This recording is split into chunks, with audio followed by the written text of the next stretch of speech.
जगाच्या इतिहासात क्रांतिकारक अनेक झाले. एकाच घरातील 3 सख्खे भाऊ फासावर गेले हे जगात कुठेच घडलेले नाही. ते फक्त यांनी करून दाखवले. एका स्त्रीला जेव्हा पोलिसांनी कपडे काढ असं सांगितलं ती पळत सुटली आणि शनीच्या पारावरती डोकं फोडून आत्महत्या केली. पण पोलिसाला आपल्या अंगाला हात लावू दिला नाही. टिळक जवळ आले आणि म्हणले, शाबास दामोदर, कविता छान म्हणलीत, पण आज तुम्ही इतरांना नामर्द म्हणलात, शंड म्हणालात, पण तुमच्यामध्ये काही पौरुषत्व असतं तर रॅन डेव्हाना जिवंत राहिला नसतं. शहीदों की चिताओं पर होंगे हर बरस मेले, वतन पे मरने वालों का यही बाकी निशा होगा. शौर्य स्मरण दिवस 22 जून 1897 या दिवसाला भारताच्या इतिहासामध्ये एक वेगळं महत्व आहे आणि तो आपण या ठिकाणी साजरा करतो आहोत. अनेकदा लोक म्हणतात की हे कथाकथन तुम्हाला करायचं तर एखाद्या सभागृहात करता आलं असतं, एखाद्या मैदानात करता आलं असतं, ज्या ठिकाणी छान बसून ऐकता येईल अशा ठिकाणी करता आलं असतं. पण इतिहासामध्ये स्थानाला महत्व असतं आणि म्हणून हे जे स्थान आहे, ही जी जागा आहे, हे जे ठिकाण आहे, त्याला इतिहासाचा सुगंध आहे.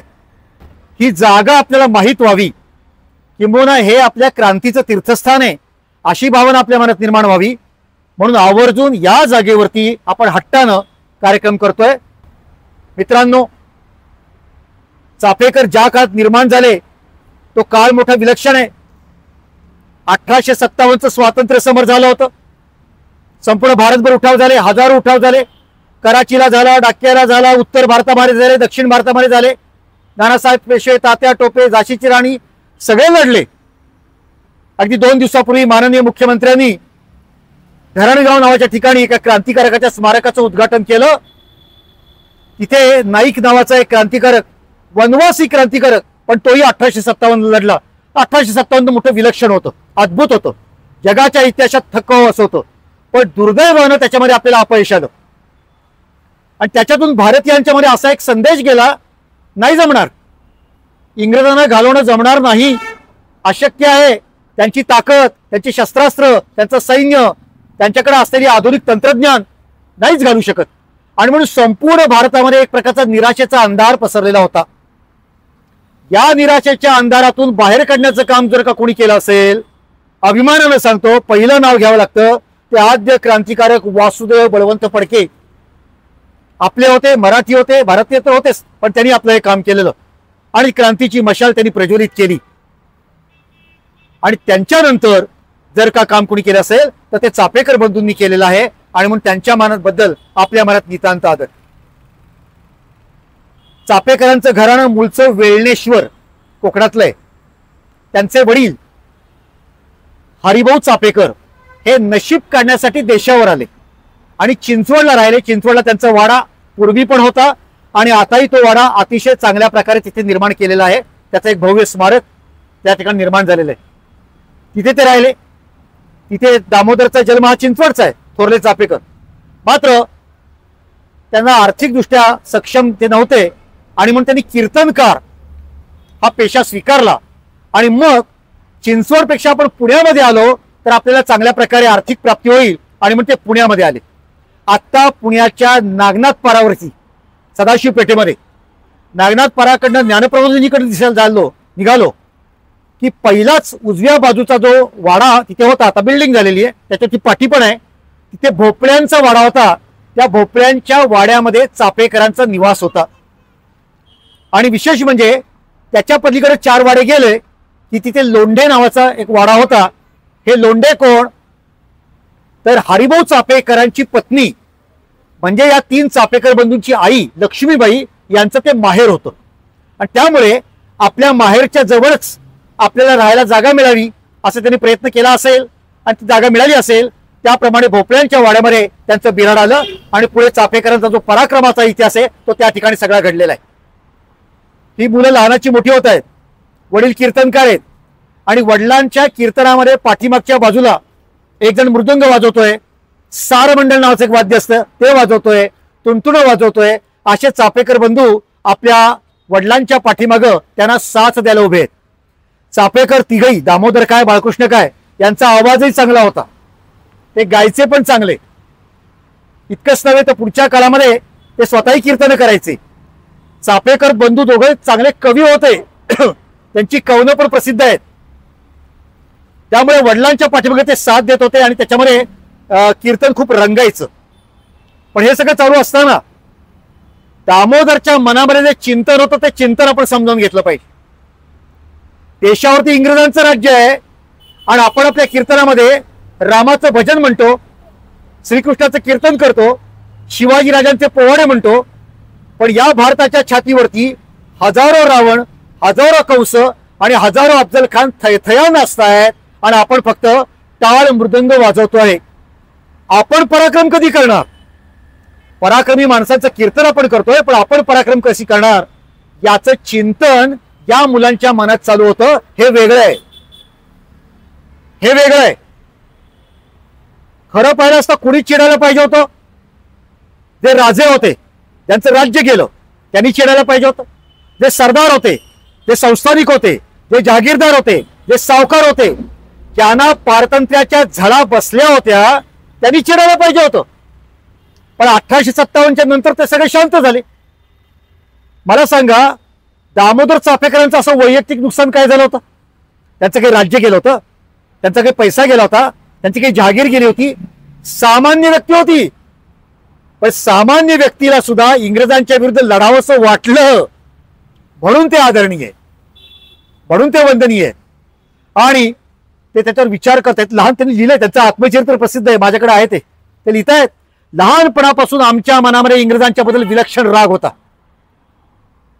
एक वेळ जुने सुलतान परवडले. त्यांनी वर्णन केलं बरं का, तुलना केली आहे की जुने सुलतान जे होते, म्हणजे इस्लामचं आक्रमण झालं होतं, तेही दुष्टच होते, पण निदान त्यांच्या काळामध्ये हिंदूंना दरबारामध्ये नोकरी मिळायची.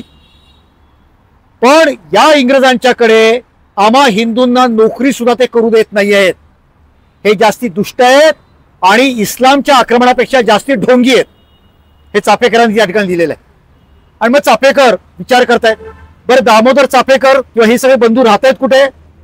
नागनाथ परापाशी. आणि आपल्याला माहिती, जरा पुढे गेलं की नरसिंह मंदिर आहे, की ज्या मंदिरामध्ये वासुदेव बळवंत फडके राहिले होते. त्या वासुदेव बळवंत फडके ज्या पुण्याच राहिले, जिथे त्यांनी तलवारीचं, बंदुकीचं, घोडेस्वारीचं प्रशिक्षण स्वतः घेतलं, इतरांना दिलं, तो सगळा हा सदाशिव पेठेचा परिसर आहे. आणि त्यामुळे दामोदरच्या मनावरती वासुदेव बळवंत फडक्यांचे पण संस्कार झालेले आहेत, त्यांची प्रेरणा त्यांना मिळालेली.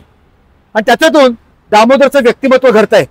आणि मग दामोदरांनी ज्यावेळी त्याला ती बातमी आली, 1883ला भारतापासून हजारो किलोमीटर लांब एडनच्या कारागृहात, सौदी अरेबियाच्या परिसरात एडन आहे, त्या एडनच्या कारागृहामध्ये महान क्रांतिकारक वासुदेव बळवंत फडके यांचा मृत्यू झाला. आणि ती बातमी इथे आली, देश हळहळला. पण ही 3 मुलं जी बसली होती ना नागनाथ पारावरती, ती म्हणली फडके गेले, पण त्यांचं अपुरं काम आम्ही पूर्ण करू, आम्ही कामाला सुरुवात करू. आणि या 3 मुलांनी कामाला सुरुवात केली. काय करायचं? इंग्रजांशी लढायचं असेल तर आधी व्यायाम केला पाहिजे. आणि व्यायाम सुरू केला. 1200 जोर रोज मारायचे. पुढे वडिलांना राग यायचा, अरे आपण कीर्तनकार, एवढा व्यायाम कशाला करता?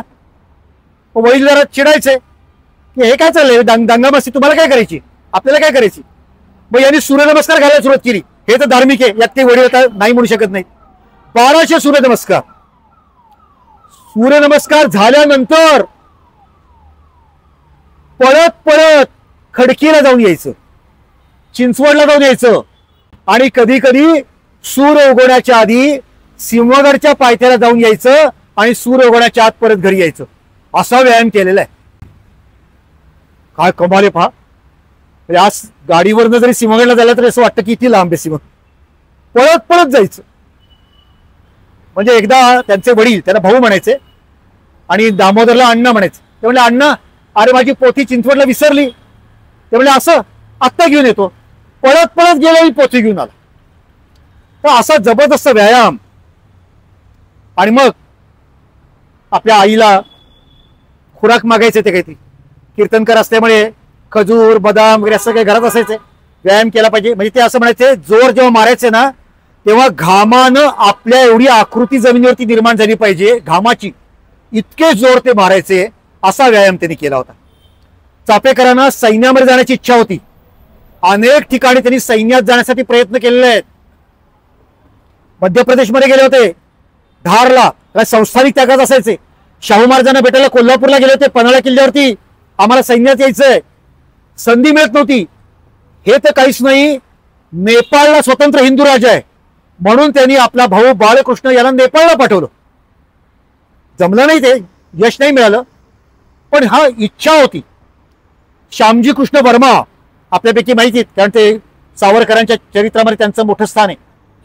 ते त्यावेळेला गुजरातच्या राजाचे दिवाण होते. टिळकांनी पत्र पाठवलंय की या ठिकाणी काही ब्राह्मण मुलं अतिशय दंगामस्ती करणारी आहेत, त्यांना सैन्यात यायची इच्छा आहे, जरा जमतंय का पहा तुमच्या सैन्यात घेता आलं तर.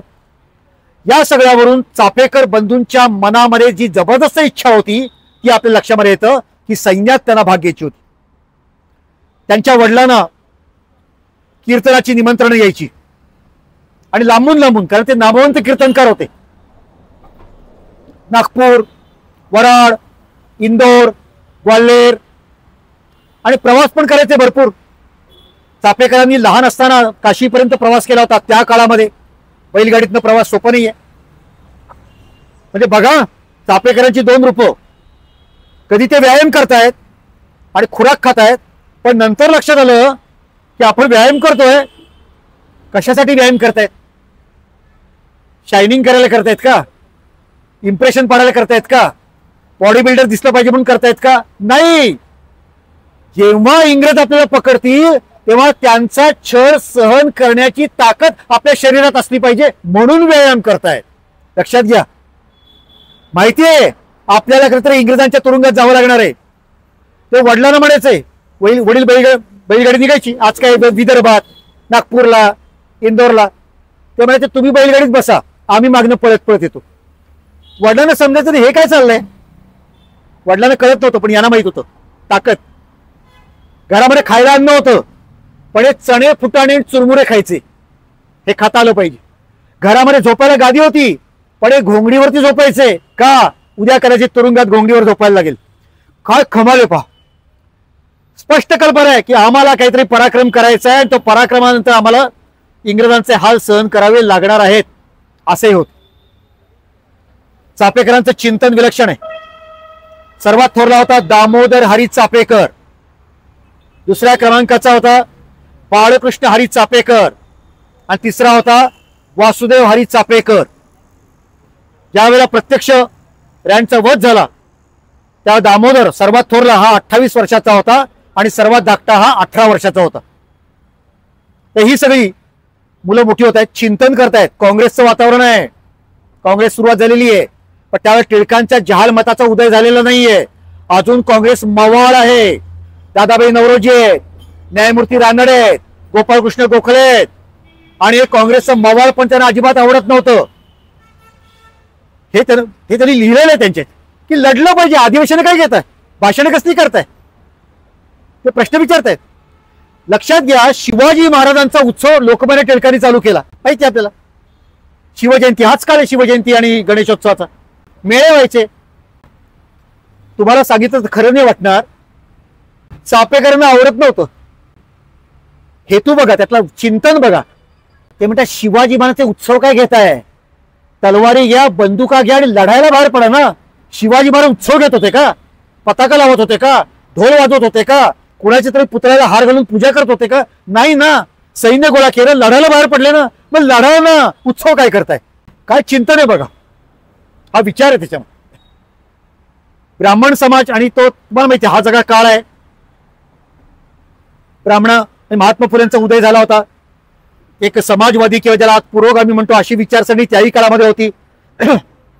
त्यावेळेस चापेकरांचं चिंतन पहा याही प्रश्नावरचं. ते म्हणतायत की बाजीराव पेशवे, थोरले बाजीराव आणि सर्व पेशव्यांनी प्रचंड पराक्रम करून राज्याचा विस्तार केला. दुसऱ्या बाजीरावाच्या काळामध्ये राज्य गेलं. दुसरा बाजीराव ब्राह्मण होता म्हणून आम्हाला त्याच्याबद्दल मुळीच प्रेम नाही.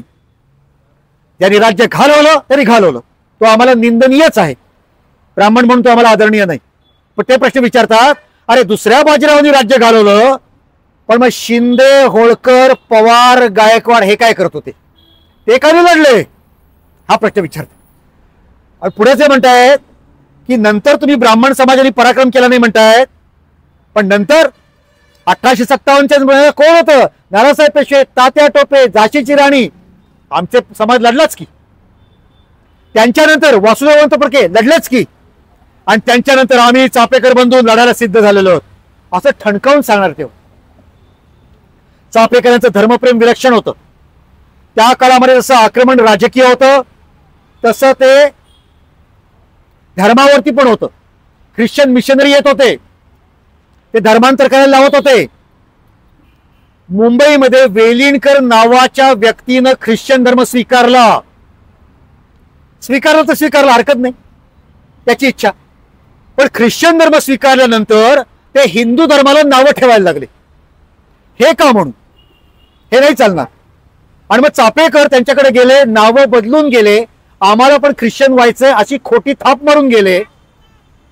आणि ज्या वेळेला ते वेलिणकर हिंदू धर्मातल्या देवदेवतांची चेष्टा करायला लागले, चापेकर उठले, त्यांच्या समोरचं स्टूल घेतलं, त्यांच्या टाळक्यात हाणलं, ते बेशुद्ध पडले आणि चापेकर पळून गेले. धर्माचा अपमान सहन करणार नाही ही प्रखर भूमिका घेणारे चापेकर बंधू हेही आपल्याला माहीत असले पाहिजे. असं सगळं हे चालू होतं. आणि इंग्रजांचं राज्य हे कशा प्रकारे त्रासदायक आहे हे चापेकरांना जाणवत होतं. पण चापेकर दंगामस्ती करणारे होते. अनेक मुलांना ऐकलं की बरं वाटतं जरा की आपण दंगा करतो, चापेकर सुद्धा करतात, ते आपल्यात त्यांच्यात काही साम्य आहे. काय काय प्रकार केलेत, म्हणजे इंग्रजांच्या बद्दलचा राग कसा प्रकट केलेला आहे. मुंबईला परीक्षा असायची, आता हल्ली मॅट्रिक परीक्षा असते पहा SSC ची, तसं त्या काळात परीक्षा असायची. ती मांडवाखाली व्हायची. म्हणजे मोठा मांडव घातला जायचा, मुलं यायची, घरने त्याला पाठ पण आणायचा, पाठावर बसून पेपर द्यायचा. झालं असं की प्लेगची साथ मुंबईत आली. तर कोकणच्या लोकांनी इंग्रजांच्याकडे विनंती केली की आता परीक्षा तुम्ही पुढे ढकला, कारण आमची मुलं कोकणात मुंबईत आली आणि मुंबईत त्यांना प्लेग लागला, त्या सगळ्या कोकणात प्लेग पसरेल. तर विनंती बरोबर होती. इंग्रज म्हणले तारीख बदलणार नाही. राग कुणाला आला? चापेकरांना. याला काही परीक्षा द्यायची नव्हती, पण आमच्या लोकांची विनंती तुम्ही ऐकत नाही म्हणजे काय. आणि मग चापेकर रोज जायचे. मांडव पडला का, आज काय खड्डे खणले, उद्या काय खांब उभे राहिले, मग आडवटं बांधलं, मग कापड बांधलं, मांडव तयार झाला. आणि एके रात्री चापेकरांनी जाऊन सगळ्या मांडवाला आग लावून दिली. घेता कशी परीक्षा? नाही चालणार. आपल्या नुमवीपाशी इथे जे ज्येष्ठ मंडळी आहेत, नुमवी शाळेच्या शेजारच्या बाजूला, नुमवीकडनं बाजीराव लक्ष्मी रोडकडे जायला लागलं की संतोष विहार नावाचं काहीतरी हॉटेल होतं. तर तिथे पूर्वी एक इंग्रजांची लायब्ररी होती, इंग्रजी पुस्तकांची. इंग्रज म्हणलं की यांना राग यायचा. आणि एक दिवस त्या लाकडी जिन्यावरती त्यांनी आपला फेटा टाकला, त्याच्यावरती दारूची फुकटी टाकली, आग लावून दिली. जाऊन टाकायचं, आता आग लागली नाही पूर्ण. असं त्या मंडईमध्ये एक खेळ आला होता, आपण नाही का ते घोड्यावर बसतो आणि गोल गोल फिरतो, तर तो खेळ इंग्रजांचा होता. नाही चालणार, इंग्रजांचा खेळायचा का म्हणून. मग चापेकर तुळशीबागेच्या गच्चीवर जायचे आणि तिथून दगडफेक करून तो खेळ बंद पाडायचे. चालणार नाही. असे अनेक उद्योग त्यांनी केले. आणि असं करता करता एकदा मुंबईला ते गेले होते. चापेकर दरवर्षी 4 महिने चातुर्मासात मुंबईला जायचे.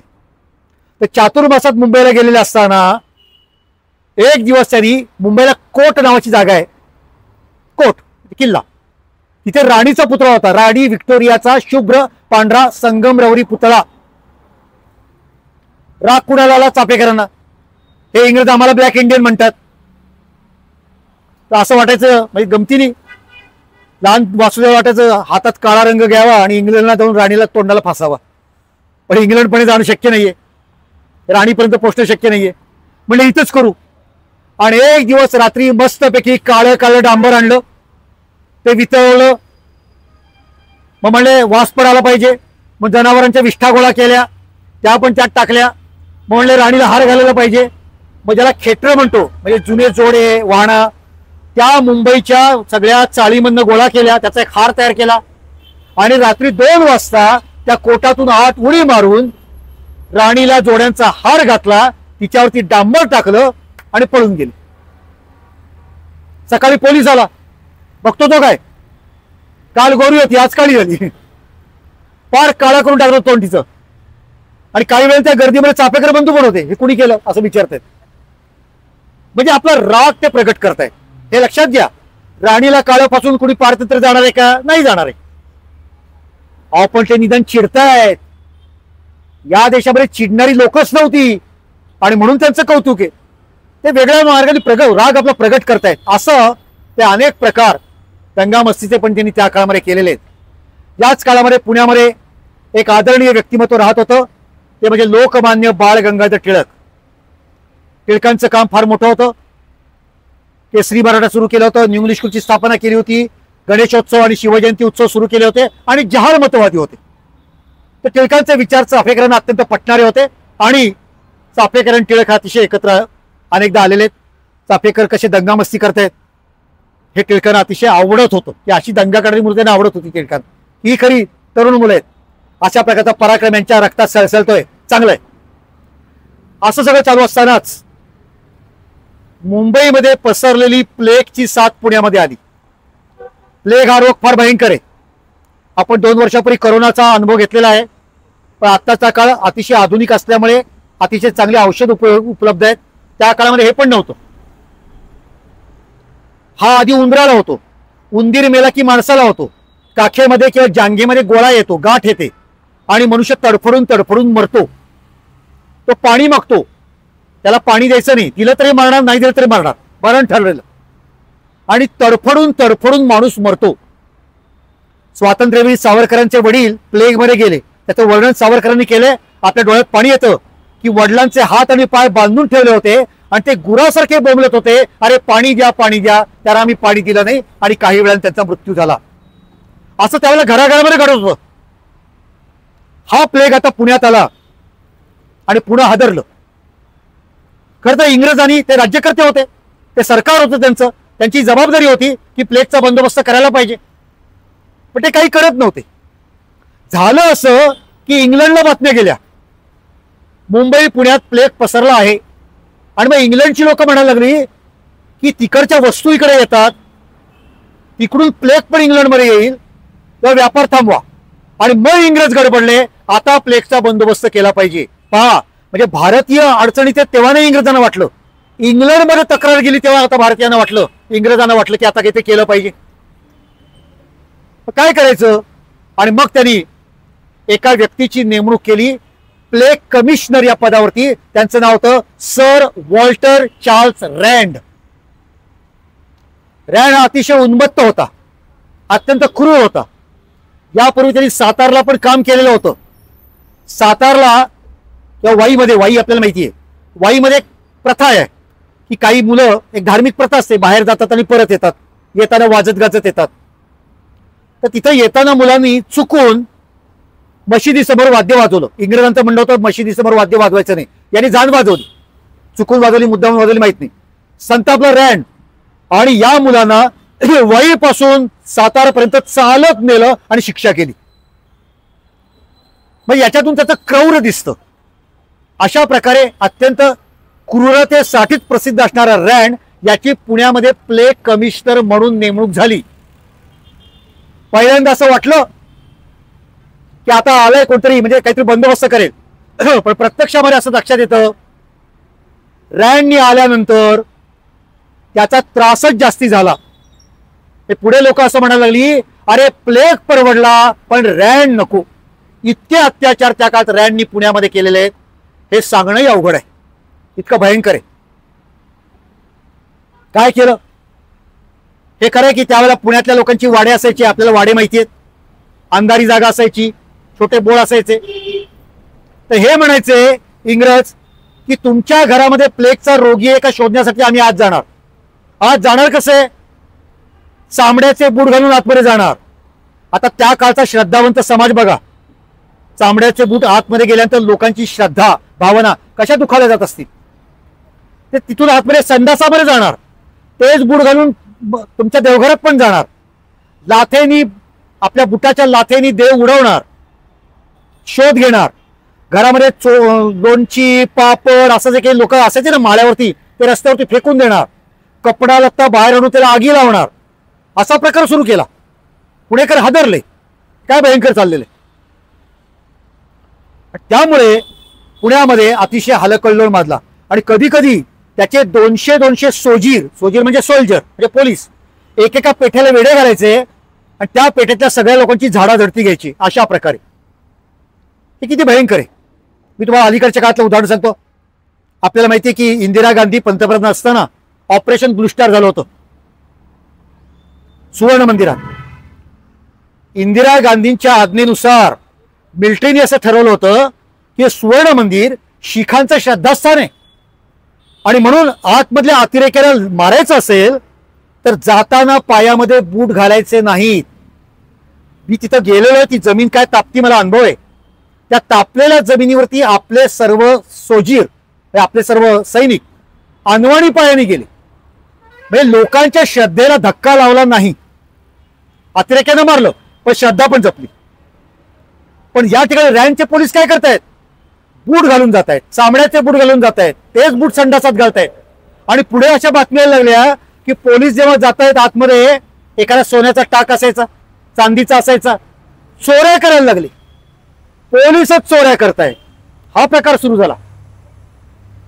पंडिता रमाबाई अत्यंत आदरणीय नाव, त्यांचा महिलांचा आश्रम होता.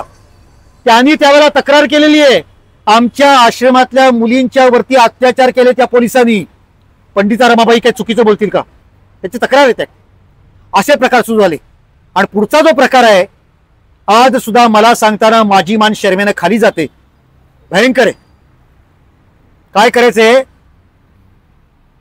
सर्व स्त्रियांना आणि पुरुषांना रस्त्यावर बोलवायचं आणि म्हणायचं तुमच्या काखेत किंवा जांघेत गाठ आली आहे का हे आम्हाला बघायचंय, तर कपडे काढून उभे राहा. आणि त्यांना तिथे रस्त्यावरती कपडे काढायला लावायचे. हे राक्षसी होतं. आणि हे 125 वर्षापूर्वीचा तो समाज, ज्या स्त्रीचं डोक्यावरनं पदर घेतल्यानं तिचं नख सुद्धा दिसणार नाही, अशा प्रकारच्या घरंदाज महिला आणि त्यांना रस्त्यावर उभं राहून असं जर का म्हणलं जात असेल तर काय लोकांची भावना होत असेल. म्हणजे पुण्यामध्ये शनीचा पार आहे मंडईपाशी. एका स्त्रीला जेव्हा पोलिसांनी कपडे काढ असं सांगितलं ती पळत सुटली आणि शनीच्या पारावरती डोकं फोडून आत्महत्या केली. पण पोलिसाला आपल्या अंगाला हात लावू दिला नाही. पुणेकर असं नरक यातना भोगत होते. बरे मी म्हणतोय का, त्या काळात एक वर्तमानपत्र होतं सुधारक, आगरकरांनी निर्माण केलं होतं. आगरकर त्यावेळेला हयात नव्हते खरंय, पण सुधारक वर्तमानपत्रातले उतारेच्या उतारे प्रसिद्ध आहेत. काय म्हणतात ते, त्यातले काही वाक्य मी तुम्हाला सांगतो. अरे जनावराला लाथ मारली तर ते सुद्धा चावा घ्यायला पुढे येतं, पण यांनी तुमच्या घरातल्या आया बहिणींना आणि बापजादांना रस्त्यावरती नागवे करून नाचायला लावले तरी तुम्ही चिडत नाही, तरी तुम्ही संतापत नाही. खरोखर तुमच्यासारखी नामर्द जात पृथ्वीच्या पाठीवर कुठेही सापडणार नाही. अशी वाक्य हे समकालीन वर्तमानपत्र काय सांगते बघा. कुठेही आपल्याला अतिशयोक्ती त्याच्यामध्ये नाही. असं हे सगळं हे त्या काळामध्ये चालू होतं. आणि त्याच्यामुळे स्वाभाविकपणे राग कुणाला येत होता, तो चापेकर बंधूंना येत होता. मग काय करायचं, मग चापेकरांची दांडग्याचे उद्योग सुरू झाले. मग काय करायचं, निरोप पाठवायचा फरासखान्यामध्ये, अमुक अमुक चौकात जो वाडा आहे त्या वाड्यामध्ये प्लेगचा रोगी आहे. मग सोजीर यायचे आणि सोजीर आले की त्याला कोपऱ्यात न्यायचं आणि लाथा बुक्क्याने तुडवायचं आणि त्याला यथेच्छ बदलायचं आणि पळून जायचं. आणि हे सगळं नंतर टिळकाला जाऊन सांगायचं. त्यावेळेला टिळकाला आनंद होत होता की काही मुलं सळसळत्या रक्ताची आहेत, ते चांगली गोष्ट आहे. माझ्या गावावरती संकट असताना मी निघून जाणार नाही. आणि टिळक पुण्यात राहिले आणि टिळक पुणेकरांची सेवा करतायत. आपल्याला माहितीये टिळकांनी त्या काळी हिंदू हॉस्पिटल नावाचं हॉस्पिटल काढलं होतं. आणि टिळकांचे स्वयंसेवक त्या काळामध्ये प्लेगच्या रुग्णाला हातामध्ये घेऊन त्या ठिकाणी नेत होते आणि त्याच्यावरती सेवा करत होते, शुश्रूषा करत होते. हे केवढं आदरणीय व्यक्तिमत्व आहे. टिळकांनी केलं. अजून एक व्यक्ती आहे, त्यांचा आदराने उल्लेख केला पाहिजे. त्यांनी पण प्लेगसाठी रुग्णालय सुरू केलं होतं. ते म्हणजे महात्मा फुले यांच्या पत्नी सावित्रीबाई फुले. महात्मा फुलेंचा आधीच मृत्यू झाला होता. पण सावित्रीबाईंनी सुद्धा त्या काळात रुग्णालय केलेलं आहे आणि स्वतः सावित्रीबाई हातामध्ये लहान मुलांना घेऊन रुग्णालयात जात आहेत. आणि अशा प्रकारे एका प्लेगच्या रुग्णाला घेऊन जात असताना सावित्रीबाईंना पण प्लेग झाला आणि त्याच्यामध्येच या माऊलीचं निधन झालं. हे सगळं त्या काळात घडतंय. चापेकर बंधू होते, तसे त्यांचे काही सहकारी होते. त्यामध्ये एक नाव महत्वाचं ते म्हणजे महादेव रानडे. आज ज्यांना जोगेश्वरी मंदिर आहे त्या जोगेश्वरीच्या पलीकडं जुन्या लोकांना माहित असेल तिथे भाजपचं कार्यालय होतं. 36 बुधवार असं म्हणलं जायचं. तिथे भिडेवाडा होता आणि त्या भिडेवाड्यामध्ये रानडे राहायचे. महादेव रानडे.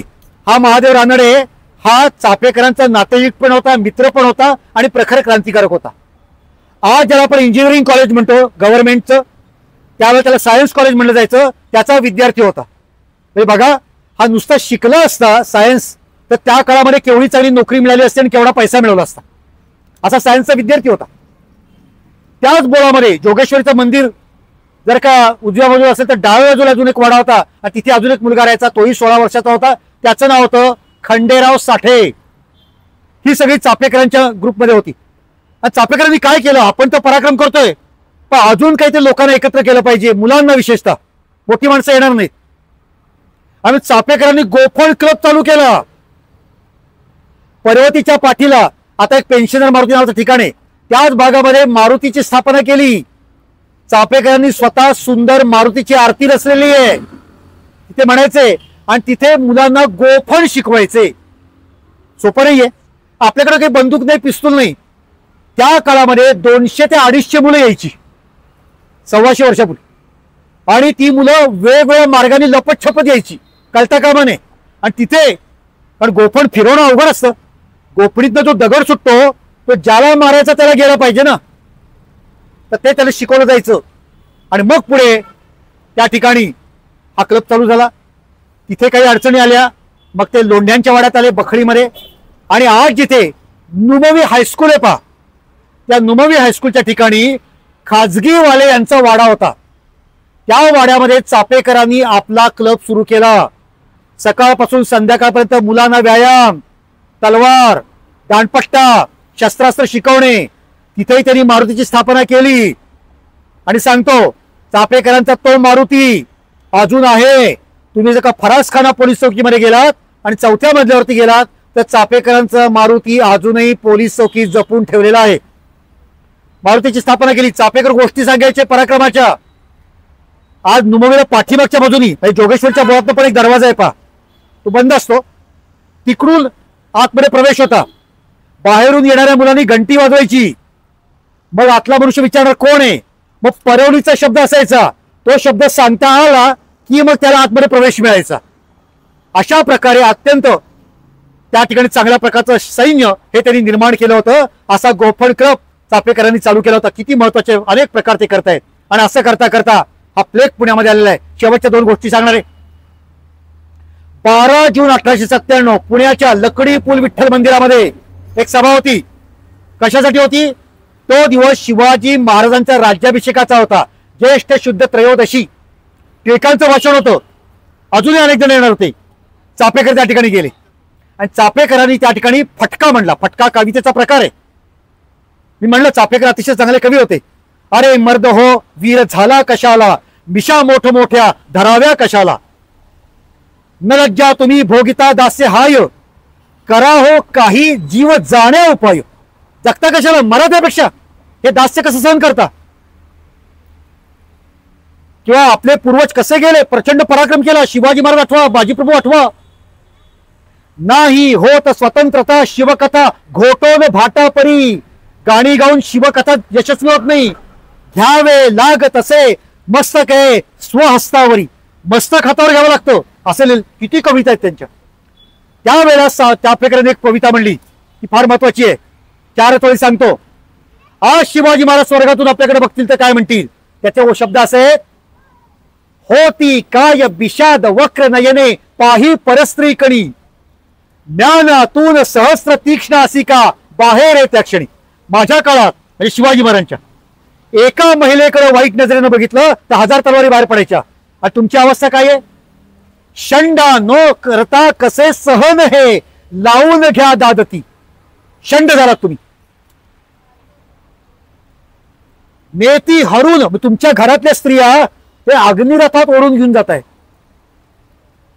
नेती हरून अग्निरथात तुमच्या घरातील स्त्रिया चंडा नो करता कसे सहने लावून घ्या जात.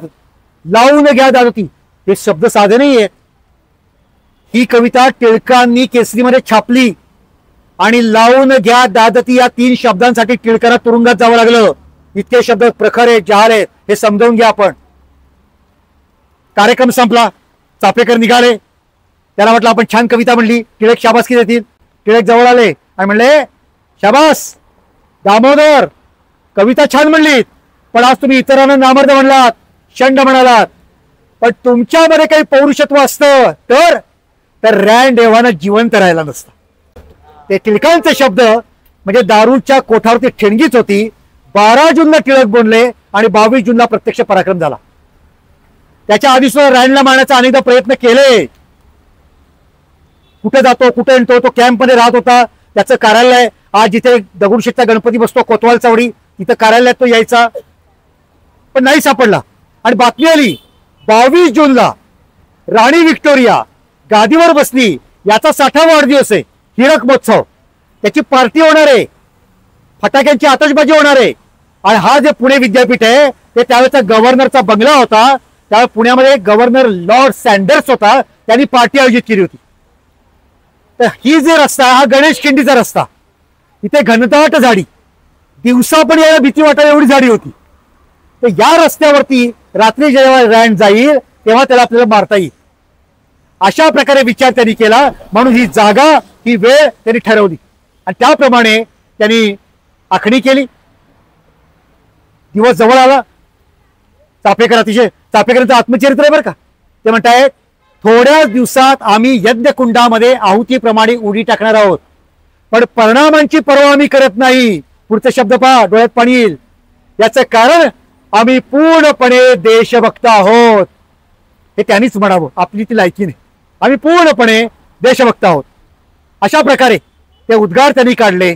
आणि मग चापेकरांनी रँडला पत्र पाठवलं होतं आणि त्या पत्रात लिहिलं होतं आम्ही 22 जूनला रात्री तुला मारणार आहोत. हे काय माहिती का, लहान मुलं भांडताना म्हणतात ए तुला गुपचूप नाही मारणार, सांगून मारेत. तर सांगून मारण्यामध्ये पुरुषार्थ आहे. चापेकरांनी सांगून मारलंय, मारणार आहे तुला, धाडस आहे. आणि त्याप्रमाणे पण कळणार कसं, एवढ्या बग्ग्या जाणार, रात्रीची वेळ, अंधार, त्यातली रँडची बग्गी कशी ओळखायची. मग ठरलं गोंद्या आला रे आला, गोंद्या आला रे आला, हाच शब्द त्यांनी निवडला. गोंद्या आला रे आला, गोंद्या आला रे आला. आणि रात्रीची वेळ, मोठी पार्टी सँडर्सच्याकडं, अनेक जण गेले. ते पुण्यातले आपली माणसं पण होती, लोकमान्य टिळक पण होते त्या पार्टीला. किंवा या भिडेवाड्यामध्ये विनायक रानडे, हा रानडे राहत होता, महादेव रानडे, तेच लोक तिथे गेले होते. अशा अनेक मराठी माणसं पण तिकडे गेली होती. हळूहळू 9, 9:30, 10 नंतर ते परतायला लागले. या सगळ्या परिसरामध्ये फटाक्यांची प्रचंड आतषबाजी सुरू झाली. पुणेकर अनेक जण त्या चतुर्शिंगीच्या टेकडीवरती फटाक्यांची आतषबाजी बघत होते. आणि असं करता करता रात्रीचे 11, 11:30 वाजले आणि पार्टी संपल्यानंतर एक एक बग्गी निघाली. असं चालू असताना तिथे आयस नावाचा एक अधिकारी आणि त्याची बायको पण होती. ते ज्या बग्गीतनं आले होते तर तिथे अशा बग्ग्या अशा अनेक होत्या. त्यांच्या समोर जी बग्गी आली ती त्यांची नव्हती. ती बायको म्हणली अरे ही आपली बग्गी नाहीये. नवरा म्हणाला मग ही ज्याची बग्गी असेल तो आपल्या बग्गीत नाही, आपण याच्यातनं जाऊ. असं म्हणून ते बग्गीमध्ये बसले आणि ती बग्गी निघाली. आणि त्याच्यानंतर जरा वेळाने रँड सुद्धा त्या बग्गीतून निघाला. अशा दोन्ही बग्ग्या त्या रस्त्यावरून इकडे यायला लागल्या. आणि त्या रँडच्या बग्गी मागे वासुदेव पळत होता. आणि तिकडून जवळ आल्यानंतर गोंद्या आला रे, गोंद्या आला रे हे शब्द या ठिकाणी घुमायला लागले. इथे झाडाच्या पाठीमुळे खाली बसलेले सगळे सावध झाले. ते दामोदर होता, बाळकृष्ण होता, आपटे नावाचे एक जण होते, हे सगळे आले. त्यांनी तलवारी वगैरे पण आणल्या होत्या, पण त्या नको म्हणून त्यांनी इथं ओढ्याच्या काठी लपून ठेवल्या होत्या. आणि जसा आवाज आला तसा दामोदरला लांबून बग्गी येताना दिसली आणि दामोदरचा एवढा उतावीळ झाला होता, तो धावत सुटला. बग्गीवर त्यांनी उडी मारली, पाठीमागचा पडदा उचलला, आतमध्ये पिस्तूल नेली आणि गोळी झाडली. काय झालं ते समजलं नाही अंधारामध्ये. त्या बाईला वाटलं फटाक्यांचाच आवाज आहे. ती म्हणली काय नेटिव्ह लोक कसे फटाके वाजवतात. पण तेवढ्यात तिचा नवरा तिच्या डोक्यावरती पडला आणि डोक्याला तिने हात लावला तर रक्त लागलं आणि तिच्या लक्षात आलं गडबड आहे आणि ती हेल्प हेल्प ओरडायला लागली. पण तिच्या गाडी बांधायला इंग्रजी येत नव्हतं. गाडी सुसाट सुटली आणि पार ज्याला आपण सिमला ऑफिस चौक म्हणतो तिथपर्यंत ती गाडी गेली. तिथे असलेल्या काही इंग्रजांना या बाईचा आवाज ऐकला आणि मग त्यांनी ती गाडी थांबवली. हे सगळं झालं. इकडे हा जो बाळकृष्ण खाली उतरला त्याला अभिमान वाटला की आपण काम केलं. पण तेवढ्यात परत आवाज आला गोंद्या आला रे. आणि दामोदरच्या लक्षात आलं चूक झाली. रॅन नव्हता, आता येते ती बग्गी रॅनची आहे. आणि दामोदर म्हणला आता मला संधी आहे. दामोदरनी पिस्तूल घेतली. तो त्या ठिकाणी चढला, त्या बग्गीवरती आरूढ झाला. त्यांनी पडद्यावरती घेतला, आतमध्ये हात नेला आणि त्याने पिस्तूल घेऊन त्या रॅनच्या उन्मत्त डोक्यामध्ये धाड धाड धाड गोळ्या झाडल्या आणि रॅनच्या फुफ्फुसातून आर पार गोळी गेली आणि रॅन कोसळला. मित्रांनो, ही ती जागा आहे, ही ती जागा आहे, ही ती वेळ आहे, हा तो दिवस. काश्मीर पासून कन्याकुमारी पर्यंत पसरलेला भारत, त्या भारत माता इंग्रजांचे बुटांच्या टापांकडे तुडवली जात असताना एका तिच्या सुपुत्रांनी तिच्या अपमानाचा बदला घेतला. भारत माता सुद्धा आनंदाने प्रसन्न झाली असेल जेव्हा रॅनच्या रक्ताचा थेंब या ठिकाणी सांडला असेल. असा अद्भुत पराक्रम या भूमीवरती घडला. दामोदर खाली उतरला आणि मग ते चालत चालत चालत आपल्या घरी गेले. इकडे रॅनची बग्गी गेली. आधीची बग्गी अडवली होती. आधीचे लोक त्यांना वाटलं मागणं बग्गी येते, यात कोण डॉक्टर आहे का. त्यांनी गाडीवाल्याला विचारलं या बग्गीत कोण आहे. तो म्हणला रॅन साहेब आहेत. म्हणलं रॅनला सांगितलं पाहिजे. याला गोळी घातली. आतमध्ये हात हलवता तो रॅन आहे बेशुद्ध.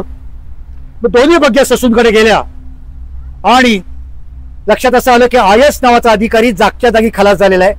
त्याच्या चिंधड्या झालेल्या आहे. रॅन जिवंत होता. रॅनला ऍडमिट केलं, शुद्धीवर आला, बोलत पण होता. पण अनेक दिवस तो हॉस्पिटलमध्ये होता आणि तडफडून तडफडून 3 जुलैला रॅन मेला. तो जेव्हा मेला पुणेकर म्हणले बरं झालं एकदम नाही मेला, त्याने आम्हाला छळलं ना, तडफडून तडफडूनच मारायला पाहिजे होतं. अशा प्रकारे रॅन मेला. पण तो 3 जुलैला. इकडे चापेकर घरी गेले, झोपले. त्यांच्या घरी हरबा नावाचा एक नोकर होता. तो म्हणला उठा, सकाळी म्हणला उठा. हे म्हणले काय झालं. रॅन साहेबाला कुणीतरी गोळ्या घातल्या. तर ते निघाले काय बातमी आहे आणि ते फरास खाण्यापाशी गेले. ते बातमी अशी आली आयस मेला, रॅन जिवंत आहे, पण गोळी घातली, अतिशय अस्वस्थ आहे. आता टिळकांना सांगितलं पाहिजे ना, शाबासकी मिळाली पाहिजे टिळकांची. सांगायचं कसं. टिळक त्यावेळेला सदाशिव पेठेमध्ये विंचुरकर वाड्यात राहत होते आणि रात्री 3 वाजता पोलीस त्यांच्या घरी येऊन गेले होते रॅन मेला गोळी घातल्यानंतर. तर जायचं कसं आतमध्ये. मग त्यांनी खंडेराव साठेला बोलवलं. तू जा आणि तू आतमध्ये जाऊन सांग. आणि काय सांगायचं. हो चापेकरांनी रॅनला गोळ्या घातल्या असं नाही सांगायचं. सांकेतिक भाषेत सांगायचं. काय सांगायचं. काल रात्री गणेश खिंडीतला गणपती पावला म्हणजे रॅनला चापेकरांनी गोळ्या घातल्या. त्याप्रमाणे यांनी सांगितलं. टिळकांनी जवळ बोलवलं. त्यामुळे मला रात्रीच कळलंय. चापेकरांना सावध राहायला सांगा. तो आला आणि मग त्यांनी चापेकरांना निरोप दिला. अर्थात योगायोगानं चाफेकर दुसऱ्या दिवशी 4 महिन्यासाठी मुंबईला जाणार होते. रॅनला मारलं म्हणून नाही, चातुर्मासासाठी. ते निघाले. त्यांच्या बैलगाड्या जेव्हा त्या बोरघाटापाशी आल्या ना, तो पोलीस आला. हे गाडी बाजूला घे. त्याला धडधडलं. त्यांनी आपली गाडी का बाजूला घेतली. त्याला कळलं का काय. बघतात तो काय खालनं जीप चालल्या होत्या पुण्याकडं. मग शेवटी या दामोदरने विचारलं का एवढ्या गाड्या काय चालल्यात. ते म्हणजे तुमच्या पुण्यात आमच्या रॅन साहेबाला गोळ्या घातल्या ना, त्याला शोधायला चाललेत पण तिकडे. तो म्हणजे जाऊ दे. आणि मग गेले. 4 महिने तिथे राहिले. पण द्रविड बंधू नावाचे त्यावेळेला काही जण होते जे त्याच सदाशिव पेठेमध्ये राहत होते. त्यांचा पण एक क्लब होता. ते त्यावेळेला तुरुंगात होते बरं का. त्यांना काही माहित नाही कोणी घात. ज्या वेळेला चापेकरांनी हा पराक्रम केला तेव्हा द्रविड बंधू तुरुंगात होते. पण त्यांनी तेव्हा जो अधिकारी होता त्याचं नाव ब्रुईन, त्याला नेमलं होतं शोधायला. त्याला निरोप पाठवला की आम्हाला जर का सोडलं आणि चापेकरांना पकडायला 20,000चं बक्षीस होतं, आम्हाला जर का बक्षिसाची रक्कम देणार असाल तर आम्ही सांगतो हे कोणी केलं. आणि ब्रुईननी मग त्यांना लालूच दाखवली आणि त्याप्रमाणे यांनी सांगितलं की आम्हाला संशय आहे हे काम चापेकर करू शकतात. हळूहळू त्यांचा पण चाललेला होता, शोध चालू होता. त्यांनी आधी साठे नावाच्या माणसाला पकडलं होतं. मुंबईमध्ये. पण हळूहळू दामोदरचं नाव समोर आलं आणि दामोदरला पकडण्यात आलं. बाळकृष्ण कर्नाटकामध्ये निघून गेला होता. दामोदर आला आणि मग गृहींनी त्याच्यावरती अशा प्रकारे आपल्या शब्दांची जादू टाकली की दामोदरने आपलं कृत्य हे मान्य केलं. पुढे बाळकृष्ण आला, त्यालाही पकडलं आणि मग संताप पुण्याला आला. सर्वात धाकटा वासुदेव चाफेकर आणि महादेव रानडे यांनी काय केलं, द्रविड बंधूंना एक दिवशी रात्री त्यांच्या खाली बोलवलं. ते घराच्या जवळच राहायचे, नागनाथपराच्या पुढे. तुम्हाला ब्रुईन साहेबांनी फरासखान्यात बोलवलंय असं हिंदीमध्ये, आणि लुंगी घातलेला मुसलमानी पोशाख घेतला होता. जसे ते खाली आले द्रविड बंधू, चालत गेले. आज ज्याला आपण टी मवी जुना भूताचा वाडा कुण्या मुरजाच्या समोर, तिथं ते वळले. आणि बघा वेळ कुठली होती त्या काळात, लोकांना वेळ समजावी मग रात्री 9 वाजता तोफ वाजायची. ती तोफ वाजण्याची वेळ निवडली आणि त्याच वेळेला या दोघांना गोळ्या घालून ठार केलं. अशा प्रकारे द्रविड बंधूंना पण मारलं आणि गद्दार लोकांचा पण सूर त्याने उगवला. त्यांना पकडलं. रामा पांडू हाही अतिशय गद्दार होता, पोलीस होता. त्याला मारण्याचा प्रयत्न केला पण ते मात्र जमलं नाही. मात्र वासुदेव आणि बाळकृष्णाला अटक झाली. खटला चालला, काय होणार आहे माहीत होतं. आणि आज 4 जणांना फाशीची शिक्षा जाहीर झाली. 18 एप्रिल 1898 दामोदर चाफेकर फासावर गेले आणि पुढच्या वर्षी 97 महिन्यात मे महिन्यात हे 3घही जण एका मागोमागे फासावरती गेले. शेवटी 2च गोष्टी सांगणार आहे. जगाच्या इतिहासात क्रांतिकारक अनेक झाले, ते सर्व आदरणीय आहेत. एकाच घरातील 3 सख्खे भाऊ फासावर गेले हे जगात कुठेच घडलेलं नाही, ते फक्त यांनी करून दाखवले. बरं वय काय हो, हे मगाशी मी म्हणलं की त्यांचं स्वतःचं काही नुकसान कर झालं होतं. हिरावून 28 वर्षाचे होते. यांच्या पहिल्या 2 मुलांचा मृत्यू झाला होता. 3रा मुलगा जो जन्माला आला, फेब्रुवारीत मुलगा जन्माला आलाय आणि जून मध्ये यांनी पराक्रम केलेला आहे. धाकटा वासुदेव आहे, त्याचं हे 22 जूनला लग्न होऊन 6 महिने झालेले आहेत.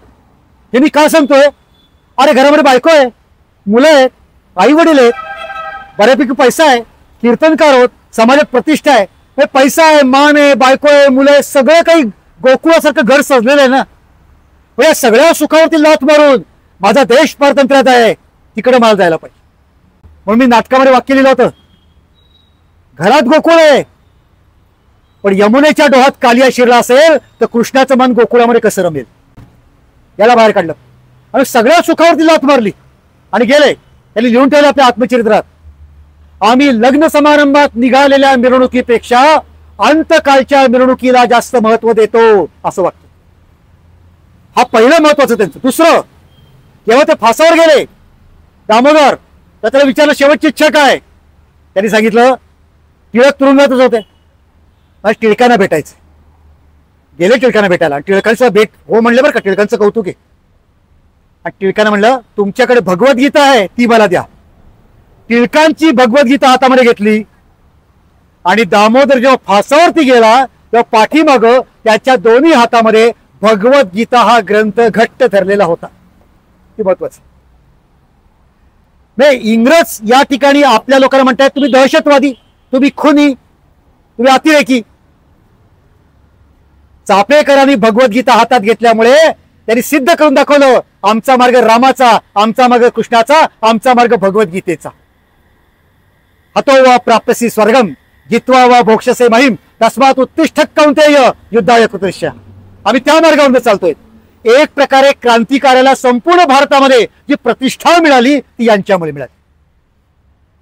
1857 नंतर 40 वर्ष एकही इंग्रज अधिकारी मारला गेला नाही. पहिल्यांदा इंग्रज मारला 40 वर्षांनी यांनी मारलाय. मग पुढे अनेक क्रांतिकारक झाले, भारतभर झाले, पराक्रमी झाले. ज्यावेळेस चाफेकर इथे पराक्रम करतायत तर अजून एका व्यक्तीचं नाव घेतलं पाहिजे, ते म्हणजे बिहारमध्ये त्यावेळेला होते भगवान बिरसा मुंडा.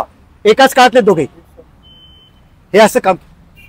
आणि म्हणून मित्रांनो, आज या महामानवाच्या पराक्रमाच्या जागेवरती आपण आहोत. ही जागा पराक्रमाची. आजचा दिवस हा जयंती किंवा पुण्यतिथीचा नाहीये, शौर्य स्मरण दिवस आहे. तसं जयंती आणि पुण्यतिथी होतेच की, पण आपलाही जन्म असतो आणि मृत्यू असतो. महापुरुष वेगळा कशामुळे ओळखला जातो? त्याच्या पराक्रमामुळे. शिवाजी महाराजांच्या जयंती आणि पुण्यतिथी बरोबरच त्यांचा राज्याभिषेक दिवस आपण साजरा करतो. त्याप्रमाणे चापेकरांचा पराक्रमाचा दिवस खरं तर सणाप्रमाणे झाला पाहिजे. आपले सगळे सण हे पराक्रमाचे आहेत. कृष्णाने नरकासुराला मारलं, ती नरक चतुर्दशी म्हणजे दिवाळी. रामानं रावणाला मारलं, तो दसरा म्हणजे विजयादशमी. शालिवाहनांनी शकांचा पराभव केला, तो पाडवा. हे सगळे सण आहेत. हाही सणच आहे 22 जून. तर अशा प्रकारे हा उत्सव आहे. असं एका कवीने म्हणलंय, शहीदों की चिताओं पर होंगे हर बरस मेले, वतन पे मरने वालों का यही बाकी निशा होगा. जे देशासाठी प्राण समर्पित करतात त्यांच्या स्मारकावरती जत्रा आणि यात्रा होतील, व्हायला पाहिजे. एक सांगतो, सुधा मूर्ती नावाच्या लेखिका आहेत. ते रशियाला गेल्या होत्या.